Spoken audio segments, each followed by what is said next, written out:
Welcome back to every exam channel friends. ఈరోజు వచ్చినటువంటి current అఫైర్స్ని explain చేస్తూ అదేవిధంగా పోటీ పరీక్షలకు ప్రిపేర్ అవుతున్నటువంటి అభ్యర్థులకు సంబంధించినటువంటి విద్యా ఉద్యోగ సమాచారాన్ని కూడా ఒకచోట చేర్చి ఈ వీడియో రూపొందించడం అయితే జరిగింది. సో అభ్యర్థులకు ఖచ్చితంగా యూస్ఫుల్ కంటెంట్ అయితే ఉండబోతుంది. సో స్కిప్ చేయకుండా ఎండ్ వరకు చూడండి. Let's begin the video. So first current affair చూసుకున్నట్లయితే దీపావళి స్టాంపును విడుదల చేసిన కెనడా పోస్ట్. ఒటావా బహుళ సంస్కృతుల కలయికకు ప్రతిబింబంగా కెనడా దేశ తపాలా శాఖ దీపావళి స్టాంపును విడుదల చేసింది. దీపావళి పండుగ నేపథ్యంలో సాంప్రదాయ రంగోలితో కూడిన స్టాంపును ఆవిష్కరించినందుకు కెనడా పోస్ట్కు ఒటావాలోని భారత రాయబార కార్యాలయం గురువారం సామాజిక మాధ్యమాల్లో కృతజ్ఞతలు తెలిపింది. దేశ సాంస్కృతిక వైవిధ్యాన్ని గుర్తిస్తూ కెనడాతో పాటు ప్రపంచవ్యాప్తంగా ఉన్న హిందువులు, సిక్కులు, బౌద్ధులు, జైనులు, ఇతర వర్గాలు జరుపుకునే పండుగ దీపావళికి గుర్తుగా స్టాంపును విడుదల చేయడం గర్వంగా ఉంది అని కెనడా తపాలా శాఖ ఇటీవల పత్రికా ప్రకటనలో పేర్కొంది. సో ఇక్కడ ఏంటంటే ఈ బిట్ వస్తుందండి. అంటే ఈ దీపావళికి సందర్భంగా పోస్టు విడుదల చేసినటువంటి ఒక తపాలా స్టాంపు రిలీజ్ చేసినటువంటి దేశం ఏంటి అని అడుగుతారు. కెనడా అని గుర్తుపెట్టుకోండి. హైదరాబాద్లో స్టార్లింక్ ఎర్త్ స్టేషన్ దేశవ్యాప్తంగా 9 నగరాల్లో ఏర్పాటుకు యోచన. ఎలాన్ మస్క్కు చెందిన ఉపగ్రహ ఇంటర్నెట్ సేవల సంస్థ స్టార్లింక్ మన దేశంలో వాణిజ్య సేవల ప్రారంభం కోసం 9 ప్రధాన నగరాల్లో ఎర్త్ స్టేషన్ల ఏర్పాటుకు యోచిస్తున్నట్లు తెలుస్తుంది. ఇవి ముంబై, హైదరాబాద్, నోయిడా, చండీగఢ్, కోల్కతా, లక్నో తదితర నగరాల్లో ఉంటాయని ఓ వెబ్సైట్ తెలిపింది. సో ఇక్కడ ఏంటంటే స్టార్లింక్ ఉంది కానీ ఎలాన్ మస్క్కు చెందినటువంటి స్టార్లింక్ ఏంటంటే మనకు శాటిలైట్ ద్వారా ఇంటర్నెట్ సేవలను అందించేయడం కోసం అని చెప్పేసి ఒక 600 Gbps వరకు కూడా ఇక చూడండి సెకండ్కి 600 Gbps వరకు కూడా మనకు ఈ యొక్క సామర్థ్యంతో సేవలు అందించుకు కంపెనీ దరఖాస్తు చేసుకుంది. సో ఇట్లాంటి శాటిలైట్స్ని మనకు కింద శాటిలైట్ టెర్మినల్స్ ఉండాలి కదా భూమి మీద. సో వాటి కోసం అని చెప్పేసి ఇప్పుడు హైదరాబాద్లో కూడా ఒక స్టార్లింక్ ఎర్త్ స్టేషన్ అనేది ఏర్పాటు చేయబోతుంది. సో సేవలు మాత్రం మనకు ఎప్పటి నుంచి అంటే 2026 ప్రారంభంలో ఉపగ్రహ ఇంటర్నెట్ సేవలను ప్రారంభించే లక్ష్యంతో ముందుకు వెళ్తుంది స్టార్లింక్. అయితే ఇక్కడ ఏంటంటే ఇది ఇప్పుడు మనకు మామూలుగా మీరు ఫైబర్ నెట్ చూసుకున్నట్లయితే ఇప్పుడు యాక్ట్ ఫైబర్ నెట్ కానీ జనరల్గా మీడియం రేంజ్లో ఉన్నటువంటి మినిమం 3000 రేంజ్ రూపీస్లో 5 to 6 months వరకు కూడా మనకు నార్మల్ 40 Mbps 50 Mbpsతో స్పీడ్తో అయితే ఇవ్వడం జరుగుతుంది. కానీ వీళ్ళైతే ఒక నెలకే దాదాపుగా 3-4 ఛార్జ్ చేయబోతున్నట్టుగా అయితే ఒక సమాచారం. దట్టు మళ్ళీ ఇన్స్టాలేషన్ కూడా 15,000 నుంచి 20,000 రూపాయలు కూడా ఖర్చు అవ్వబోతున్నట్టుగా అంటే ఖర్చు ఉన్నట్టుగా ఈ ఏవైతే ఇంటర్నెట్ ఆధారిత అంటే శాటిలైట్ ఆధారిత ఇంటర్నెట్ను అందజేయబోతున్నాయో వాటి యొక్క రేట్స్ ఈ విధంగా ఉన్నట్టుగా అయితే మనకు ముందు ఉన్నటువంటి న్యూస్ ద్వారా తెలిసినటువంటి విషయమే. సో ఇక్కడ మీరు గుర్తుపెట్టుకోవాల్సింది ఏంటంటే స్టార్లింక్ అనేటువంటి ఒక శాటిలైట్ ఆధారిత ఇంటర్నెట్ సర్వీస్ ప్రొవైడర్ ఏ దేశానికి సంబంధించింది, ఎవరిది అంటే ఎలాన్ మస్క్కి సంబంధించింది, అమెరికా. నెక్స్ట్ కెనడాతో ట్రంప్ కటీఫ్ వాణిజ్య చర్చలు నిలిపివేస్తున్నట్లు ప్రకటన. అమెరికా అధ్యక్షుడు ఆగ్రహం తెప్పించిన టీవీ యాడ్. ఓ టీవీ యాడ్ అమెరికా అధ్యక్షుడు ట్రంప్నకు తీవ్ర ఆగ్రహం తెప్పించింది. ఫలితం కెనడాతో అగ్రరాజ్యం జరుపుతున్న వాణిజ్య చర్చలు నిలిచిపోయాయి. ఈ చర్చల రద్దు నిర్ణయాన్ని ట్రంప్ శుక్రవారం ప్రకటించారు. ఈ సందర్భంగా కెనడాపై నిప్పులు చెరిగారు. ఆ దేశం దారుణంగా మోసపూరితంగా ప్రవర్తించిందంటూ మండిపడ్డారు.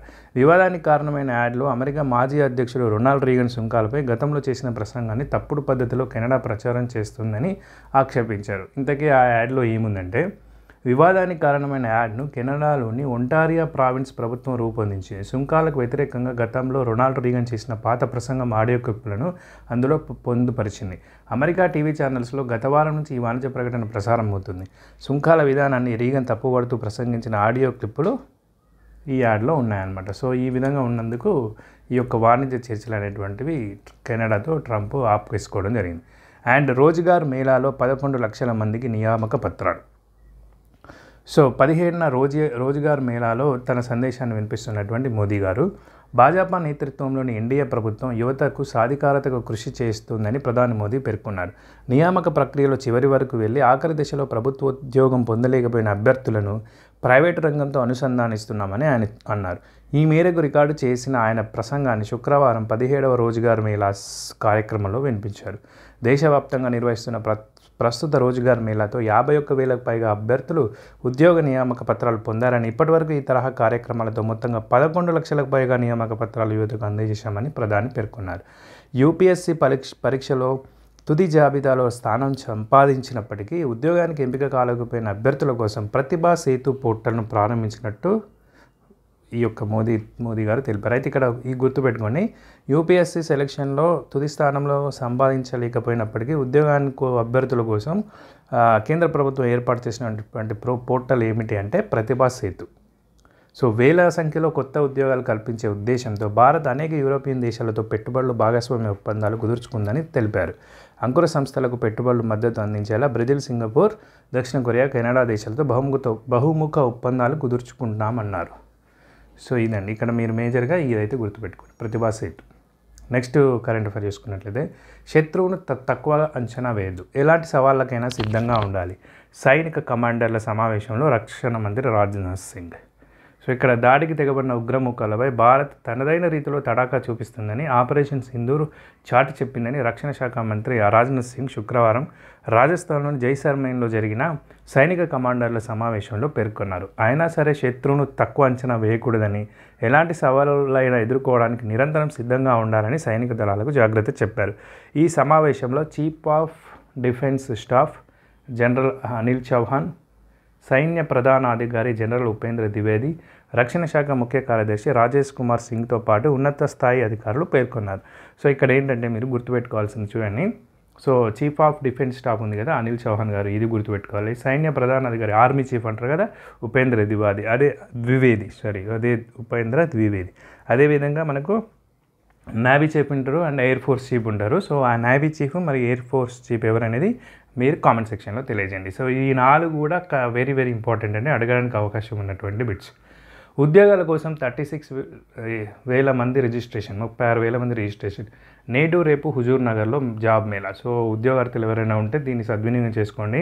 అండ్ రేపు ఇప్పుడు రేపు శనివారం, ఆదివారం కూడా ఉందంట అండి. సో ఆన్లైన్లో ఆల్రెడీ రిజిస్ట్రేషన్ చేసుకున్నారు ఉద్యోగాల కోసం 36,000 మెంబర్స్. బట్ ఈవెన్ అక్కడ వెళ్ళినాక కూడా రిజిస్ట్రేషన్ అనేది చేస్తారని చెప్పేసి కూడా చెప్తున్నారు. సో న్యూస్లోకి వెళ్తే, ఉమ్మడి నల్గొండ జిల్లా నిరుద్యోగ యువత కోసం సింగరేణి కాలరీస్ కంపెనీ లిమిటెడ్ మరియు తెలంగాణ డిజిటల్ ఎంప్లాయ్మెంట్ ఎక్స్చేంజ్ సహకారంతో శని ఆదివారాలు సూర్యాపేట జిల్లా హుజూర్ నగర్లో భారీ ఉద్యోగ మేళా చేపడుతున్నారు. ఫర్ల్ ఇన్ఫినిటీ ఇంటర్నేషనల్ స్కూల్ మైదానంలో మంత్రి ఉత్తమ్ కుమార్ రెడ్డి శనివారం ఈ జాబ్ మేళాను ప్రారంభించనున్నారు.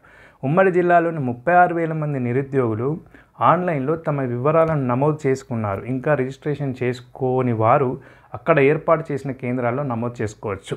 సో ఇదండి. సో ఈ 270 కంపెనీలు అర్హులైన వారిని ఎంపిక చేసుకునేలా 350 స్టాళ్ళు, సందేహాల నిర్వహణకి 16 హెల్ప్ డెస్క్లను కూడా ఏర్పాటు చేశారు. సో మీరు ఏమైనా మీకు ఇన్ఫర్మేషన్ కావాలన్నా హెల్ప్ డెస్క్కి వెళ్ళండి ఫస్ట్ డైరెక్ట్, అక్కడ 270 కంపెనీస్ కూడా చేస్తారని చెప్తున్నారు. సో అక్కడైనా కూడా మీరు హుజూర్ నగర్లో ఈ యొక్క రిజిస్ట్రేషన్ చేసుకోవచ్చు. ఇక నెక్స్ట్ కరెంట్ అఫైర్ కనుక చూసుకున్నట్లయితే, మున్సిపాలిటీలకు రూపాయలు 2,780 కోట్లు నిధులు విడుదల చేసిన రాష్ట్ర ప్రభుత్వం. 138 మున్సిపాలిటీలు, కార్పొరేషన్లలో 2,432 పనులకు ఆమోదం. కొత్త మున్సిపాలిటీలకు 15 కోట్లు, కొత్త మున్సిపల్ కార్పొరేషన్కు 30 కోట్లు, కార్పొరేషన్లకు వెంటనే టెండర్లు పిలిచి పనులు చేపట్టాలని సీఎం యొక్క ఆదేశించారండి. సో ఇక్కడ ఏంటంటే చాలా రోజుల నుంచి పురపాలక సంఘాలకు నిధుల కొరత ఉంది కదా. సో ఒకటేసారి 2,780 కోట్లతో కొన్ని డెవలప్మెంట్ కార్యక్రమాలు చేపట్టాలి మున్సిపాలిటీలకు అని చెప్పేసి ఈ యొక్క రిలీజ్ చేయడం అయితే జరుగుతుందండి. ఇక నెక్స్ట్ అప్డేట్ చూసుకున్నట్లయితే, ఢిల్లీ కాబూల్ వ్యూహాత్మక మైత్రి.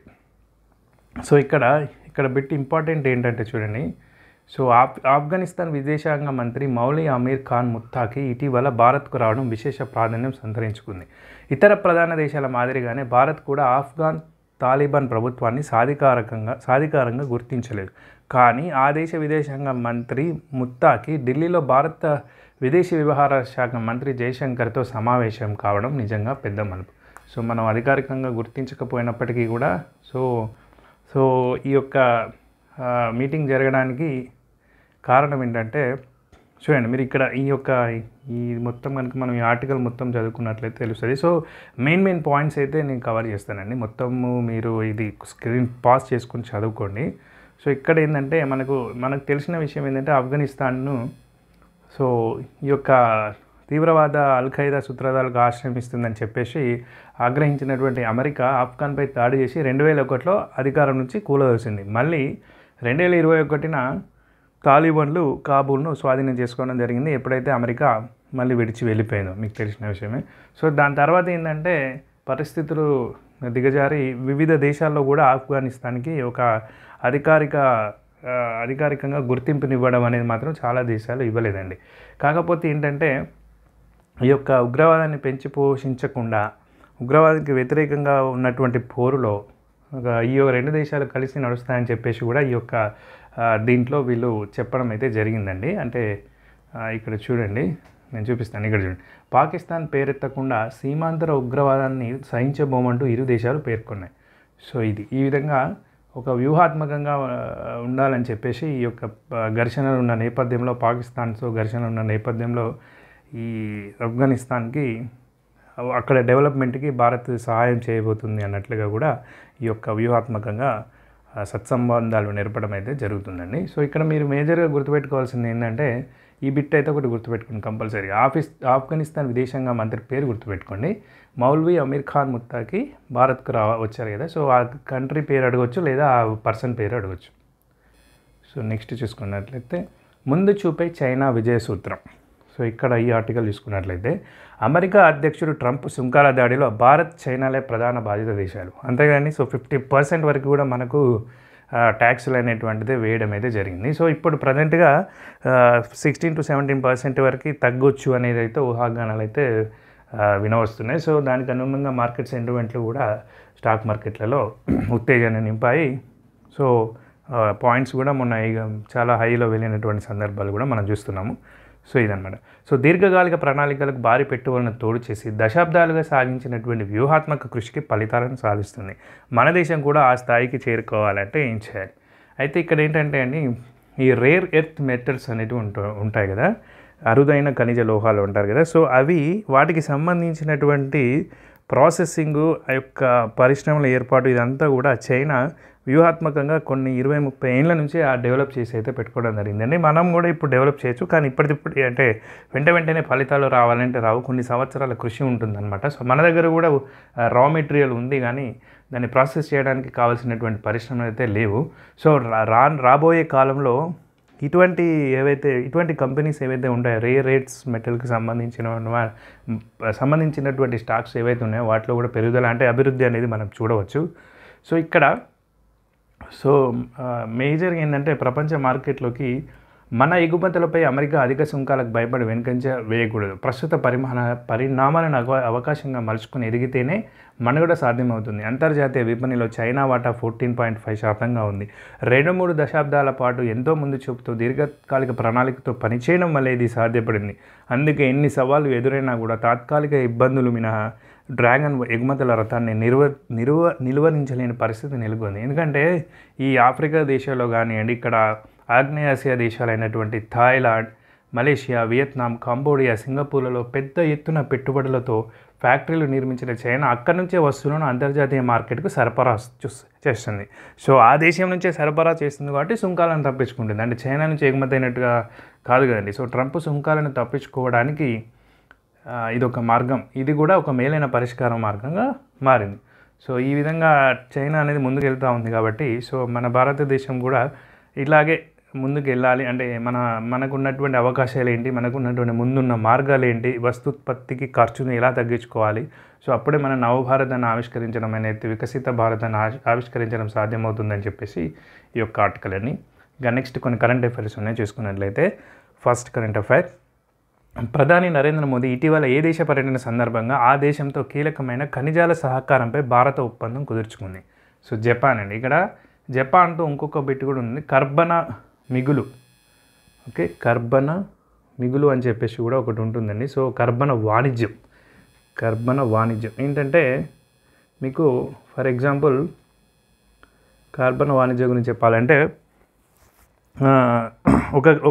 ఫర్ ఎగ్జాంపుల్ మనకు 10% వరకే పొల్యూషన్కి లేకుంటే కార్బన్ మోనాక్సైడ్ రిలీజ్కి అనుమతి ఉందనుకోండి ఒక కంపెనీకి, లేకుంటే భారతదేశంలో ఉన్నటువంటి ఒక ఎగ్జాంపుల్ చెప్తున్నా, ఇవి స్టాండర్డ్ కాదు. సో ఆ కంపెనీ కనుక ఫర్ ఎగ్జాంపుల్ 5% మాత్రమే కార్బన్ మోనాక్సైడ్ లేకుంటే కాలుష్యాన్ని వెలువరించింది. సో ఇంకా మిగిలిన 5% ఉన్నటువంటి కర్బన క్రెడిట్ను ఇంకొక కంపెనీ 15% కర్బన వాణిజ్యాన్ని 15% పొల్యూషన్ కార్బన్ మోనాక్సైడ్ను రిలీజ్ చేస్తున్న కంపెనీ ఉందనుకోండి. సో ఈ 15% అనేది 10% కంటే 5% ఎక్కువ కదండి. సో ఈ 5% ఎక్కువ ఉంది కాబట్టి ఇప్పుడు ఇది పర్యావరణ అనుమతుల ఆధారంగా అంటే ఏదైతే గవర్నమెంట్ క్లాసెస్ అండ్ రూల్స్ ఉంటాయో దానికి విరుద్ధంగా ఉంది కాబట్టి పెనాల్టీస్ను భరించాల్సిన పరిస్థితి ఉంటుంది. లేదంటే దానికి తగ్గట్టుగా కంపెనీ కార్యకలాపాలను స్తంభింపజేయాల్సిన పరిస్థితి ఏర్పడే అవకాశం ఉంది. సో అలాంటప్పుడు ఏం చేస్తుందంటే ఈ 5% క్రెడిట్ ఏదైతే ముందున్న కంపెనీ ఏ అనే కంపెనీ ఇది అనుకుంది, బి అనే కంపెనీ ఇది అనుకోండి. సో ఏ అనే కంపెనీ నుంచి ఈ 5% క్రెడిట్ని కొనుక్కోవచ్చు. కొనుక్కొని కాంపెన్సేట్ చేసుకుని ఈ బి అనే కంపెనీ తన యొక్క కర్బన ఉద్గారాలను 10%గానే చూపించుకోవచ్చు అన్నట్టు. సో దీన్నే కర్బన క్రెడిట్ అంటారనమాట. సో ఈ విధమైనటువంటి కర్బన క్రెడిట్ వాణిజ్యంలోకి జపాన్ మన దేశంలో పెట్టుబడి పెట్టాలని చూస్తుందన్నమాట. సో దాని ద్వారా అంతర్జాతీయంగా ఈ కర్బన క్రెడిట్లలో క్రెడిట్ సంపాదించుకొని ఇంకా తన యొక్క వాణిజ్యాన్ని మెరుగుపరచుకోవాలనేటువంటి ఉద్దేశంతో ఉంది. సో దానివల్ల మన దేశానికి కూడా యూస్ఫుల్ ఉంటుంది, ఎందుకంటే మన దేశానికి టెక్నాలజీ వస్తుందన్నమాట. సో కొన్ని పరిశ్రమలలో కావాల్సినటువంటి టెక్నాలజీని అందించే ప్రయత్నంగా కూడా ఈ యొక్క జపాన్ ఒప్పందం అయితే చేసుకోవడం జరిగింది. నెక్స్ట్, ప్రఖ్యాత చిత్రకారుడు రామచంద్రన్ పేరిట ఏ రాష్ట్ర ప్రభుత్వం మ్యూజియాన్ని ప్రారంభించింది? So Kerala. Answer is Kerala. Next, current affair. Irani cup 2025-26 విజేతగా ఏ జట్టు నిలిచింది? సో విదర్భ అండి. ఇరానీ కప్ అంటే ఇక్కడ క్రికెట్కి సంబంధించిందని గుర్తుపెట్టుకోండి. Very very important, easy bit but very confusing bit. చాలా ఎగ్జామ్లలో వచ్చే అవకాశం ఉన్నటువంటిది Irani cup. Hurun rich list 2025 ప్రకారం ప్రవాస భారతీయ బిలియనీర్లలో ఎవరు మొదటి స్థానంలో నిలిచారు? సో హిందూజా గ్రూప్కి సంబంధించినటువంటి Gopichand Hinduja. Khelo India water sports festival 2025 mascot ఏమిటి? So water sports Khelo India festival Himalayan kingfisher. And ఇటీవల మరణించిన లా గణేశన్ ఏ రాష్ట్ర governor? So La Ganesan governor పదవిలో ఉండగానే గుండెపోటుతో మరణించారనుకుంటా. అంటే ఇది ఆగస్టు 15న జరిగినట్టుంది. సో ఇటీవల అంటే ఇది నాగాలాండ్. ఆన్సర్, నాగాలాండ్ గవర్నర్గా పనిచేస్తున్నటువంటి లా గణేశన్ గుండెపోటుతో మరణించడం జరిగింది. నెక్స్ట్ చూసుకున్నట్లయితే word of the day rationalise. Rationalise అంటే హేతుబద్ధం చేసే లేదా సమర్థించు. So rationalise is a verb that means to attempt to explain or justify behaviour. ఇది ఒక వర్డ్ ఆఫ్ ద డే అండి, అంటే రోజుకు ఒక ఇంగ్లీష్ వర్డ్గా వస్తుంది కదా పేపర్లో, సో దాన్ని ఇచ్చాను. Is a verb that means to attempt to explain or justify behaviour or an action with logical reasons even if these are not true or appropriate. అంటే ఒక జరిగినటువంటి వర్బ్ని క్రియని జస్టిఫై చేసే విధంగా చెప్పడాన్ని మనం హేతుబద్ధం చేయడం, సమర్థించడం అంటారు. కొన్ని సందర్భాలలో అది ట్రూ అవ్వకపోయినప్పటికీ కూడా దాన్ని రేషనలైజ్ చేయొచ్చు. ఫర్ ఎగ్జాంపుల్ ఇక్కడ చూడండి, సెకండ్ యూసేజ్ కనుక చూస్తే example, many people rationalise unhealthy habits to avoid facing the truth. So many people rationalise unhealthy అంటే ఇప్పుడు ఫర్ ఎగ్జాంపుల్ డ్రింక్ చేయడం కావచ్చు, సిగరెట్ స్మోకింగ్ కావచ్చు. ఏంటంటే వాళ్ళు ఆ ట్రూత్ని ఫేస్ చేయలేక అంటే ఏమని చెప్తారంటే అక్కడ కూర్చున్నాము, వాడొక అంటే జస్ట్ అలా అలవాటు అయిపోయింది అని చెప్పేసి కొన్ని రీజన్స్ చెప్తారు కదండి. సో దాన్ని అంటే వాళ్ళు ఏంటంటే జస్టిఫై చేసుకుంటారనమాట, దాన్ని విడలేరు, అలాగని తప్పు అని ఒప్పుకోలేరు. సో జస్టిఫై చేసుకోవడానికి రేషనలైజ్ అని చెప్పేసి ఈ వర్డ్ వాడతారనమాట, గుర్తుపెట్టుకుని. నెక్స్ట్ చూసుకున్నట్లయితే ఇక్కడ ఒక ఆర్టికల్ వచ్చిందండి, ఇది ఇండియన్ హిస్టరీకి సంబంధించి మంచి ఆర్టికల్ ఉందండి, మొఘల్ సామ్రాజ్యానికి సంబంధించినటువంటి. సో దీంట్లో ఏంటంటే ఇంత పెద్ద ఆర్టికల్ ఇప్పుడు నేను చదవనండి, మొత్తం జస్ట్ మీరు ఇది పాజ్ చేసుకొని చదవండి ఒకవేళ మీరు చదవాలంటే. మంచి ఆర్టికల్, కాకపోతే మేజర్ పాయింట్స్ అయితే నేను టచ్ చేస్తానండి. సో ఇక్కడ మొఘల్ సామ్రాజ్యం చూసుకున్నట్లయితే ఇక్కడ సుబాలుగా విభజించారండి. సో సుబాలుగా విభజించారు. సుబాలు అంటే ఏంటంటే రాష్ట్రాలు. ఈ పాయింట్ గుర్తుపెట్టుకోండి, వెరీ ఈజీ బిట్ రావచ్చు. సుబాలు అంటే రాష్ట్రాలు, సర్కార్లు అంటే జిల్లాలు. సో సుబాలను సర్కార్లుగా విభజించారు, సర్కార్లను తిరిగి పరగణాలుగా విభజించారు. రైట్, పరగణాలలో ఆఖరి విభాగం ఏంటంటే గ్రామం. సో ఇది వెరీ వెరీ ఇంపార్టెంట్ బిట్ అండి, మీరు గుర్తుపెట్టుకోండి. సో సుబాలను ఎలా విభజించారు? సర్కార్లు అంటే జిల్లాలను తిరిగి ఎలా విభజించారు? పరగణాలు అంటే తాలూకాలు. ఇప్పుడు మనకు నార్త్ 24 పరగణాలు అని చెప్పేసి కోల్కతాలో ఉంటుంది కదండి, ఇప్పటికి కూడా 24 పరగణాలు అనే పేరు అలాగే ఉంటుంది. సో పరగణాలు అంటే తాలూకా అనమాట. సో మండల్ లాగా అనుకోండి, బ్లాక్ లాగా తాలూకా, తర్వాత గ్రామం. సో ఈ విధంగా సుబాలకి ఉండేటువంటి గవర్నర్ని సుబేదార్ అంటారు. అంటే ఒక రాష్ట్రానికి హెడ్ అన్నట్టు సుబేదార్, గుర్తుపెట్టుకోండి. సో దీంట్లో మేజర్గా రెవెన్యూ పాలనకు వచ్చేసినట్లయితే పంటని భూమి శిస్తు ఉంటుంది కదా, భూమి శిస్తు ఎలా వసూలు చేశాను, మెయిన్ ఆదాయ మార్గం భూమి శిస్తుని ఎలా వసూలు చేసేవాళ్ళంటే 1/3 వంతు భూమి శిస్తుని వసూలు చేసేవాళ్ళండి. 1/3 అంటే 3 కుప్పలు పోసి ఒక కుప్పను గవర్నమెంట్ తీసేసుకుంటుంది అనమాట. సో దాన్నే బతాయి లేదా గల్లా బక్షి అంటారండి. ఇది వెరీ వెరీ వెరీ ఇంపార్టెంట్. చాలా ఎగ్జామ్లలో గల్లా బక్షి అంటే ఏంటి అని అడిగారండి. సో గుర్తుపెట్టుకొని గల్లా బక్షి. సో ఈ విధానంలో పంటను కోసిన తర్వాత దాన్ని 3 భాగాలుగా విభజించి ఒక భాగాన్ని ప్రభుత్వం భూమి శిస్తుగా స్వీకరించింది. సో దాన్ని గల్లా బక్షి అంటారు, రైట్. సో ఇంకా మిగతా చూసుకున్నట్లయితే సో దీంట్లో మామూలుగా ఇంకొక 3 విధానాలు ఉంటాయి, అవి కూడా ఇక్కడ కవర్ చేస్తాను చూడండి.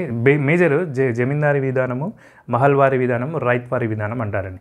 జమీందారీ విధానం అంటే ఏంటంటే ఆ జమీందారు ఉన్నటువంటి ఆ యొక్క కొన్ని వేల గ్రామాలకు ఒక జమీందారు ఉంటాడు కదా. సో ఆ గ్రామంలో ఉన్నటువంటి భూములన్నీ కూడా రైతుకు సంబంధించిన భూములన్నీ కూడా జమీందారుల కిందనే ఉంటాయి. సో ఆ జమీందారులు ఏం చేస్తారంటే వాళ్ళు కలెక్ట్ చేసి, జమీందారులు పన్నును కలెక్ట్ చేసి ఆ కలెక్ట్ చేసిన పన్నుని బ్రిటిష్ గవర్నమెంట్ కానీ నిజాం ప్రభుత్వానికి కానీ ఇచ్చేవాళ్ళు. సో దీన్ని జమీందారీ వ్యవస్థ అంటారు. సో ఆ జమీందారు యొక్క బాధ్యత అన్నమాట ట్యాక్స్ కలెక్షన్, రైట్. సో ఇది జమీందారీ వ్యవస్థ. ఇక మహల్వారీ వ్యవస్థ ఏంటంటే, మహల్వారీ వ్యవస్థలో ఏంటంటే గ్రామానికి సంబంధించి కొంతమంది అధికారులు, ఒక గ్రామానికి సంబంధించి గ్రామ అధికారులు లేదా గ్రామ వ్యవస్థ ఒకటి ఉంటుంది. సో ప్రతి గ్రామానికి సంబంధించినటువంటి గ్రామ సంఘం ఆ ట్యాక్స్ కలెక్షన్ చేసి రెవెన్యూ డిపార్ట్మెంట్కి కట్టేదన్నమాట. సో ఈ గ్రామ సంఘం ఒకటి ఉంటుంది. సో దీంట్లో ఏంటంటే ఇండివిజువల్గా రైతులకు దగ్గరికి వెళ్ళి అడగరు, గ్రామం సంబంధించిన ఒక సంఘమే వచ్చి కడతారు అనమాట. సో ఒకవేళ ఒక రైతు పండించకపోయినా, ఒక రైతు రెవెన్యూ ట్యాక్స్ కట్టలేకపోయినా, సో మిగతా వాళ్ళు అడ్జస్ట్ చేసి కట్టాల్సినటువంటి పరిస్థితి ఉంటుంది ఈ యొక్క మహల్వారీ పన్ను సిస్టమ్, ట్యాక్స్ సిస్టంలో, రైట్. మహల్వారీ. సో ఇంకొకటి ఏంటంటే జమీందారీ, మహల్వారీ, థర్డ్ది రైత్వారీ. సో ఈ రైత్వారీ సిస్టంలో ఏంటంటే డైరెక్ట్ ఇంకా మన రైతే పన్ను కడతారు అనమాట. ఇండివిజువల్గా రైతే పన్ను కట్టాల్సిన పరిస్థితి. ఇది బెస్ట్ అనమాట. ఇదేంటంటే ఎంతైతే తనకు దిగుబడి వచ్చిందో దాంట్లో 1/3 వంతు డైరెక్ట్ రైతు యొక్క బాధ్యత గవర్నమెంట్కి కట్టాల్సిందే. అండ్ గవర్నమెంట్ యొక్క బాధ్యత రైతు నుంచి కలెక్ట్ చేసుకోవాల్సి. సో ఇది రైత్వారీ వ్యవస్థ. అంటే ఇక్కడ ఏంటంటే ఇక్కడ అలా లేదండి, మన మొఘల్లో అలా లేదనుకుంటా. కొన్ని ఉండొచ్చు. ఇక చూడండి, జహంగీర్ అని చెప్పేసి ఉంది, మున్సబ్దారీ విధానం ఉంది. సో ఇక్కడ ఏంటంటే ఈ 3 అయితే గుర్తుపెట్టుకున్నాను, ఎందుకంటే వెరీ వెరీ ఇంపార్టెంట్. మీకు ఎక్కడైనా అడిగే అవకాశం ఉన్నాయి. సో ఇక్కడ సందర్భం వచ్చింది కాబట్టి చెప్పాను. అండ్ ఇక్కడ మున్సబ్దారీ విధానం తీసుకున్నట్లయితే 1775లో అక్బర్ ఈ విధానాన్ని ప్రవేశపెట్టాడు. వెరీ వెరీ ఇంపార్టెంట్ అండి. మున్సబ్దారీ విధానాన్ని 1775లో అక్బర్ ప్రవేశపెట్టాడు. మున్సబ్ అంటే హోదా అని అర్థం. ప్రతి అధికారికి ఒక మున్సబ్ ఇవ్వడంతో వారిని మున్సబ్దారులు అనేవాళ్ళు. 1798లో అక్బర్ ప్రతి అధికారికి 2 మున్సబ్లు ఇచ్చే పద్ధతిని ప్రవేశపెట్టాడు. సో ఇది మున్సబ్దారీ విధానాన్ని ఎప్పుడు ప్రవేశపెట్టారనేది చూసుకోండి. నెక్స్ట్ చూసుకున్నట్లయితే ఆర్థిక వ్యవస్థ. సో ఆర్థిక వ్యవస్థలో ఈ పోర్చుగీస్ వర్తకులు మనకు 17వ శతాబ్దంలో మొక్కజొన్న పొగాకును భారతదేశంలో ప్రవేశపెట్టారు. సో ఎవరు ప్రవేశపెట్టారని అడగచ్చండి. సో ఎవరు మొక్కజొన్నను పొగాకు పంటని ప్రవేశపెట్టింది పోర్చుగీస్ అని గుర్తుపెట్టుకోండి. అండ్ ఇక్కడ వస్త్రాలు, ఆభరణాలు, నల్లమందు, సుగంధ ద్రవ్యాలు, ఆహార ధాన్యాలను ఎగుమతి చేయడం వల్ల ప్రపంచంలోని బంగారం అంతా భారతదేశానికి తరలి వచ్చి ఇక్కడే శాశ్వతంగా ఉండిపోతుందని ఫ్రాంకోయిస్ బెర్నియర్ అనే విదేశీ యాత్రికుడు తెలిపాడండి. సో ఇక్కడ ఫ్రాంకోయిస్ బెర్నియర్ అనే విదేశీ యాత్రికుడు ఏం చెప్పాడంటే, మన దగ్గర ఉన్నటువంటి క్వాలిటీ ప్రోడక్ట్స్ను ఎగుమతి చేసుకోవడం వల్ల ప్రపంచంలో ఉన్న బంగారం అంతా కూడా వచ్చి ఇక్కడే పడుతుంది అని చెప్పేసి మన యొక్క ఫ్రాంకోయిస్ బెర్నియర్ అనే అతను చెప్పాడు. సో ఇతడు ఎవరంటే, ఇది ఏ దేశం నుంచి వచ్చినటువంటి వాడు అంటే చూడండి ఇక్కడ ఉంది, ఫ్రాంకోయిస్ బెర్నియర్ ఫ్రాన్స్ నుంచి వచ్చినటువంటి వైద్యుడు అండి. సో ఫ్రాన్స్ నుంచి వచ్చినటువంటి వైద్యుడు. సో ఇతను అలా చెప్పాడంటే అప్పుడు చూడండి ఎంత అంటారు కదా, సంపన్నంగా ఉంది భారతదేశం అంటే అదే అనమాట. సో తర్వాత వచ్చినటువంటి వలసవాద విధానంతో ఈ యొక్క భారతదేశ సంపద అంతా తరలిపోయింది అనుకోండి. సో న్యాయపాలన. అండ్ ఇక్కడ ఇంకొకటి వెరీ వెరీ ఇంపార్టెంట్, న్యాయగంటను ప్రవేశపెట్టింది ఎవరు అని చాలా ఎగ్జామ్స్లో బిట్ అడుగుతారండి.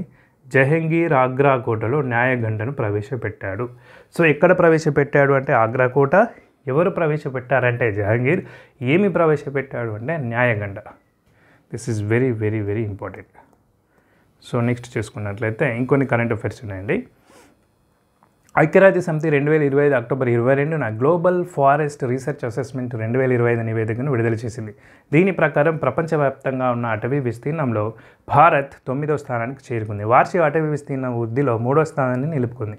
సో 2024లో మన దేశం 10వ స్థానంలో ఉంది. సో ఇప్పుడు ఏంటంటే 10వ స్థానం నుంచి 9వ స్థానానికి ఎగబాకింది అని చెప్పచ్చు. సో ఈ నెంబర్ గుర్తుపెట్టుకోండి. ఎన్నో ర్యాంక్ అని అడుగుతారు. 2025 గ్లోబల్ ఫారెస్ట్ రిసోర్స్ అసెస్మెంట్ ప్రకారం ప్రపంచవ్యాప్తంగా ఉన్న అటవీ విస్తీర్ణంలో భారత్ ఎన్నో స్థానం చేరుకుంది? 9వ స్థానం అండి. Next, Henley and partner AlphaGeo సంయుక్తంగా 2025 global investment risk and resilience ఇండెక్స్ని విడుదల చేశాయి. సో ఆర్థిక, భౌగోళిక, రాజకీయ, పర్యావరణ అనిశ్చితులను తట్టుకొని పుంజుకునే సామర్థ్యం ఆధారంగా 2026 దేశాలకు ర్యాంకులు ఇచ్చారండి. సో ఇది ఏంటంటే మేజర్గా డెవలప్మెంట్, హ్యూమన్ డెవలప్మెంట్ ఎలా ఉంది, ఎక్కడ మనం పెట్టుబడి పెడితే అక్కడ మనకు డెవలప్మెంట్ కనిపిస్తుంది, ఎక్కువ శాతం ఎలా ఉంది అని చెప్పేసి అది దాంట్లో మొదటి ర్యాంక్ వచ్చినటువంటిది స్విట్జర్లాండ్ అండి. అండ్ భారతదేశం యొక్క ర్యాంక్ వచ్చేసి 155 అండి. సో చాలా వెనుకబడి ఉందనే చెప్పాలి. సో గుర్తుపెట్టుకోండి, ర్యాంక్ అయితే గుర్తుపెట్టుకోండి. ఏంటి 2025 global investment risk and resilience index పరంగా మొదటి దేశం, ర్యాంకింగ్లో మొదటి దేశం స్విట్జర్లాండ్. భారతదేశం యొక్క ర్యాంక్ వచ్చేసి 155. నెక్స్ట్, విక్రమ్ సారాభాయ్తో కలిసి భారత అంతరిక్ష కార్యక్రమానికి పునాది వేసిన ప్రముఖ శాస్త్రవేత్త ఏక్నాథ్ వసంత్ చిట్నిస్ మహారాష్ట్రలోని పూణేలో 2025 అక్టోబర్ 22న మరణించారు. కేరళలోని తుంబాలో భారత మొట్టమొదటి రాకెట్ ప్రయోగానికి స్థల ఎంపికలో చిట్నిస్ కీలక పాత్ర పోషించారు. సో ఇక్కడ గుర్తుంచుకోవాల్సిన పేరు ఏంటంటే చిట్నిస్. 100 ఏళ్ల వయసులో ఆయన మరణించడం జరిగింది. అతను మొట్టమొదటి రాకెట్ ప్రయోగానికి సంబంధించిన స్థలాన్ని ఎంపిక చేసింది అతనే. సో యొక్క విక్రమ్ సారాభాయ్తో కలిసి మన యొక్క భారత అంతరిక్ష కార్యక్రమానికి పునాది వేశాడు. కాబట్టి సైన్స్ అండ్ టెక్నాలజీ పరంగా ఇతడి పేరు very very important. So recent మరణాలు ఉంటుంది కదా, సో దాంట్లో ఏక్నాథ్ వసంత్ చిట్నిస్. నెక్స్ట్ చూసుకున్నట్టే యాంటీ సబ్మెరైన్ యుద్ధ నౌక మాహేను భారత నౌకాదళానికి 2025 అక్టోబర్ 23న కొచ్చిన్ షిప్ యార్డ్ లిమిటెడ్ అందజేసింది. దేశీయంగా సిసిఎల్ అంటే కొచ్చిన్ షిప్ యార్డ్ లిమిటెడ్ నిర్మిస్తున్న 8 anti submarine warfare shallow water క్రాఫ్ట్స్లో ఇది మొదటి నౌక. దీని పొడవు 78.